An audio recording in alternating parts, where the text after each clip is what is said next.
Hey everyone, welcome to the Ultimate Personal Trainer podcast. Today we're going to be talking about the concept of choose your hard. So when I work with students, when I work with clients, when I work with people I consult with, a lot of the time it's not the strategy. It's really not the strategy because strategies are kind of proven now. We know what works to a great extent because so many people have done it so we can replicate it. The problem is doing the thing, okay? And that's an expression I have taken from Alex Hormozi. Can you do the thing? It's one of the most powerful expressions that I've really ever come across in my coaching career because it's so much about that. Can you do the thing that you need to do to achieve the outcome? And if not, who do you need to do that? With Choose Your Hard, this is one of the sentences I will often utter to my students, to my clients, etc., when they are struggling with something, when they are complaining about something being challenging for them, when they aren't getting the outcome that they want straight away. So the first point that I want to make about Choose Your Hard and business success and physique success and basically any form of success is that it's going to be hard either way.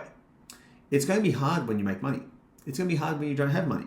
It's going to be really, really hard to get in amazing shape. It's going to be really hard when you're incredibly unfit.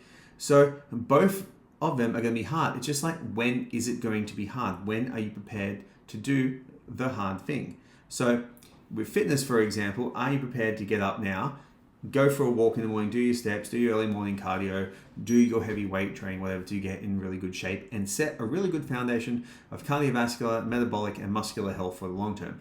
Or do you want to chill out, stay in bed, not train, relax, have fun, and find it really hard when you hit 40, when you can barely walk, can't get off the ground, very weak, can't help people move, etc.? With business, do you want the hard of having to get in the DMs, have to message people, have to feel uncomfortable, have to work long hours to then become successful? And when you are successful, then you can outsource and delegate that work and then just steer the ship from up top. Or do you want to just work at the minimal rate that you can, be comfortable with what you have and then not set yourself up for a long-term future? That's something that a lot of business owners in particular forget, that if you are a business owner, you aren't getting superannuation a lot of the time. You've got to pay it yourself. You don't have an employer paying that. So your future is entirely dependent on you. It's a lot bigger risk. So do you want to work hard now to set yourself up for the future and potentially have a business that works for you? Or do you want to keep on waddling in mediocrity and take life really easy, but then really struggle when you're older and then not be able to provide for your kids in the future? I know what choice I'll take. The next thing that I'll say with people who choose your hard when they're struggling is they can choose the decisions first to amplify their life rather than turn the volume down.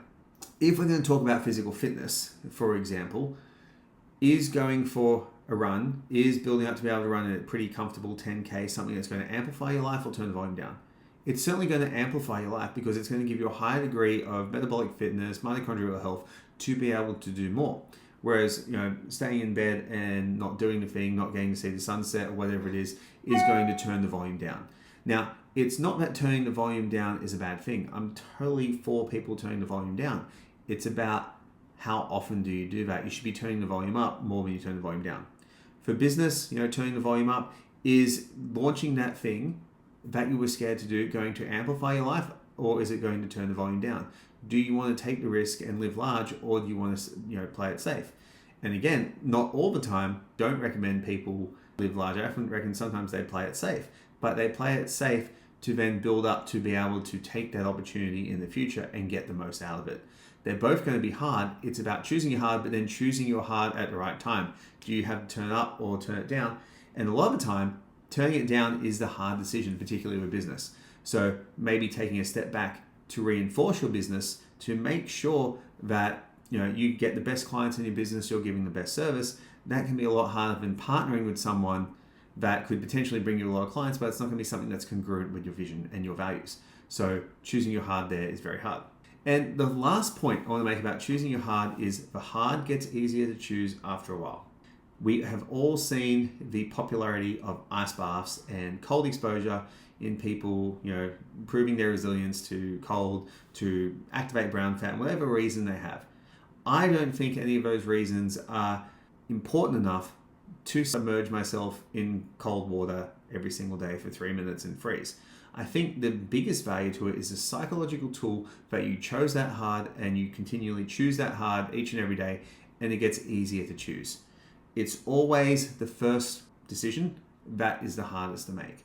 The first workout is the hardest. The first run is the hardest. The first cold bath is the hardest. The first DM, the first cold call, the first business. All those things are the hardest things to choose and the hardest thing to get started.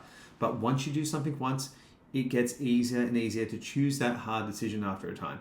So if you are dieting, for example, what happens is it's really easy to choose McDonald's and ice cream. It's really easy. It's really available. Choosing a healthy meal is the harder thing to do. But after a period of time, it becomes easier and easier to do the hard thing, which guarantees you success. In business, it's really hard to get up every day and try and drum up clients to improve your business. But after a while, it becomes easier and easier to do that as the initial discomfort of doing the thing disappears and your ability to do the thing increases consequentially of doing it so much, so then you find it easier again. What I recommend for a lot of my students is a lot of time when you're struggling with a feeling, when you're struggling with a decision, when you're trying to work out and do next, work out what's the hard. Work out which one's going to be best and choose your hard, because the more frequently you can do that, and this applies to training as well, the better off your long-term results are definitely going to be. Thanks heaps, guys. Choose your hard. Speak soon.